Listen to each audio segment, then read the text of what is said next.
Super Rugby round number 9, folks. Pretty interesting round all up. My Blues got smashed by the Hurricanes. The Reds got a much-needed win. Likewise, the Drua at home. Moana got smashed, but there's no real surprises there. And the Brumbies and the Highlanders played out a pretty kind of low-scoring, arm wrestling style match as well. But we'll go through the results pretty quick. Some of the key stats. How is the table looking? And the upcoming fixtures for round 10, and you guys can let us know your thoughts on how things are going as we are more than halfway through the competition. Now, looking back at Friday, Brumbies 14, Highlanders 10. Like I said, pretty arm wrestle game, only 3 tries in that one. The Brumbies get 2 of them.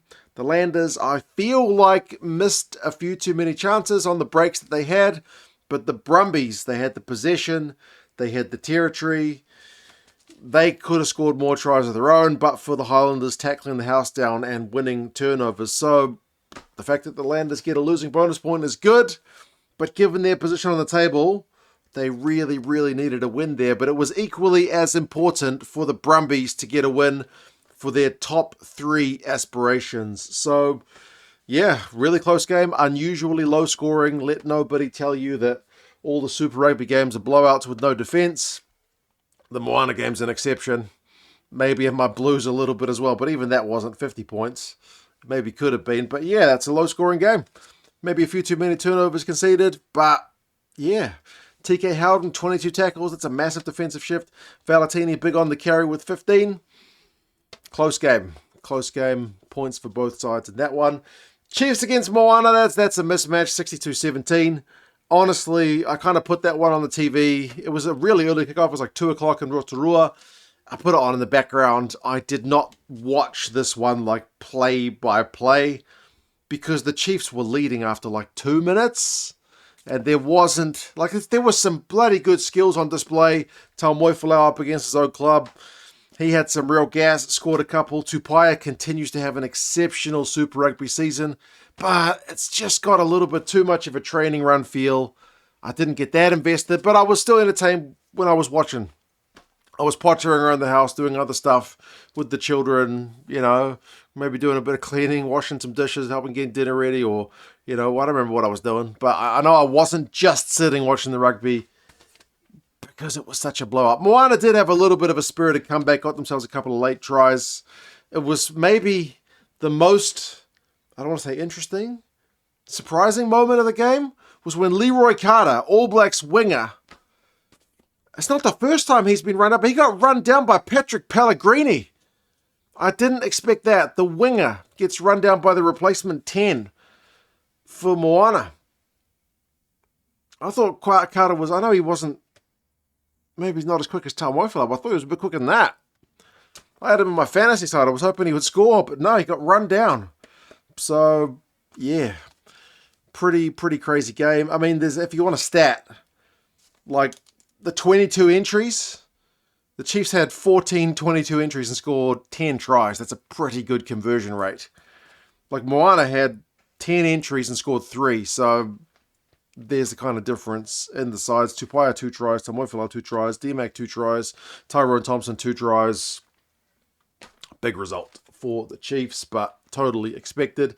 Then the Drua and the Force play out a much more entertaining game in terms of it was a close game. Both sides had the lead. The Drua went behind early.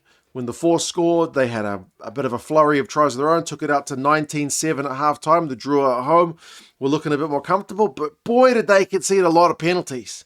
They kept getting pinged, and the Force got themselves back into the game. Dylan Peach, Williams got tries, so they made it kind of, it was like a 2-point game. The Force had a long shot. Their goal kicking was not great from the Force. They had a long shot at goal. Missed that one wide. It didn't really look even close. It was well wide. And then maybe my favourite moment of the match is the debutant Basayalo gets a try for the Drua to extend their lead on debut.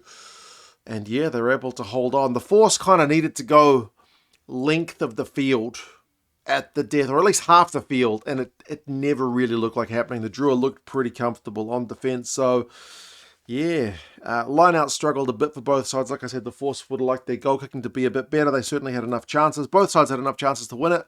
It's one of those games where it's a 2-pointer.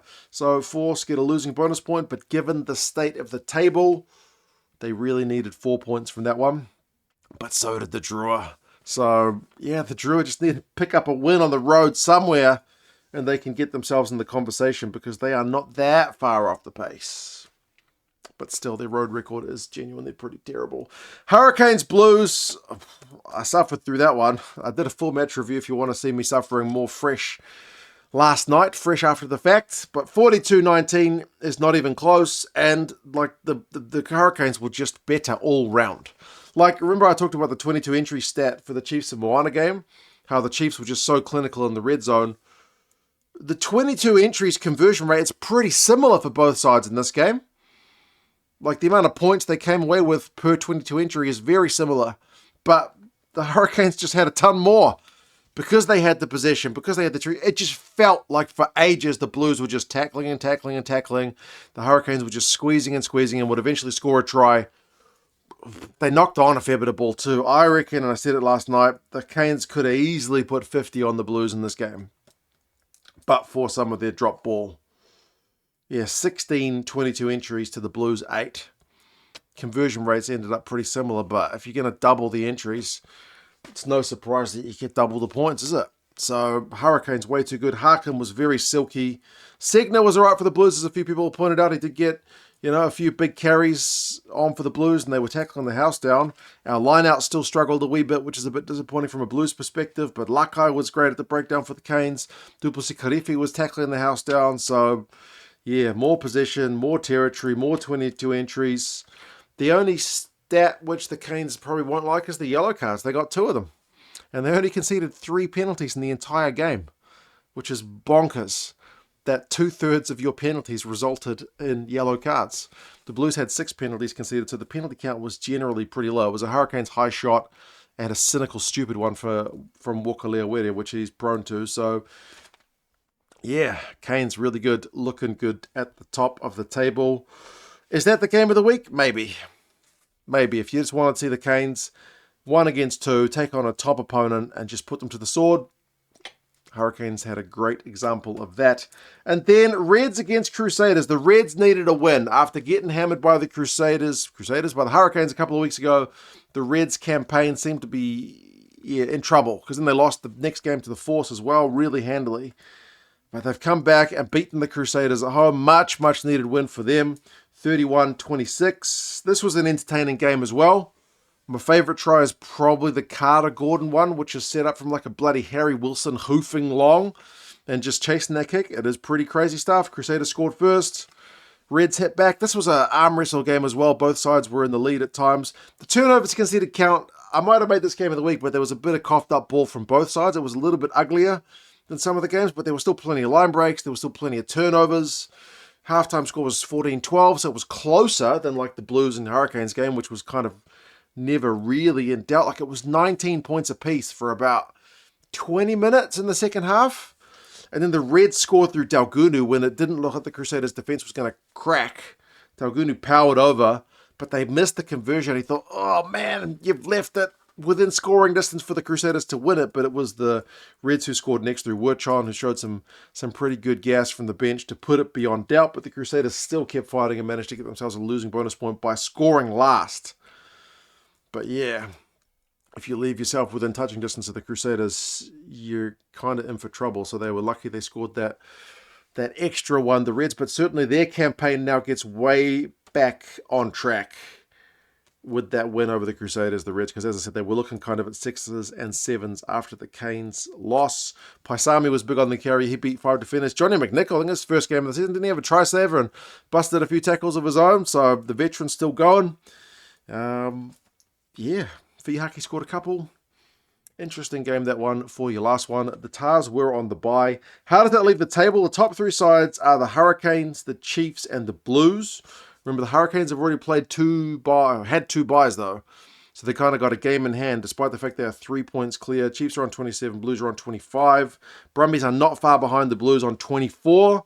Then the Reds on 22, and the Crusaders on 20. So that's your top 6 pretty comfortably. Then there's a gap to the non-playoff sides, the Highlanders, who, like I said, would well be in that race. if they'd managed to get that win, because they'd be on, what, like 19? The Waratahs are on the bye on 14, no changes for them. The Drua get themselves back within a game of touching distance, but they're back on the road next. And the Force, like I said, they needed that win because they would have been on, what, 13? They would have been closer. Moana's still there on 4. They haven't picked up a point since round 1. How is the round 10 fixtures list looking? Blues get a chance to get their campaign back going when they host the Highlanders at Eden Park next week. The Waratahs take on Moana, so get themselves potentially back within touching distance themselves if they can win against the bottom side. Then the Saturday games, Chiefs Hurricanes is probably looking like the game of the week on paper because the Hurricanes have just grabbed themselves a big scalp at home. Can they do it on the road? Then the Brumbies facing the Drua. Drua don't travel well, so the Brumbies will be looking to bank some points there, but nothing's guaranteed. Then the Force taking on the Crusaders. Weirdly, with the travel factor, the Crusaders will have less of a journey because they'll be going from Brisbane, whereas the Force have got to head all the way back from Fiji. All those time zone changes. But yeah, you guys let us know your thoughts on the round. It was an interesting one, despite the fact that my Blues got hammered. You guys take care, and I will talk to you guys again soon. See you later.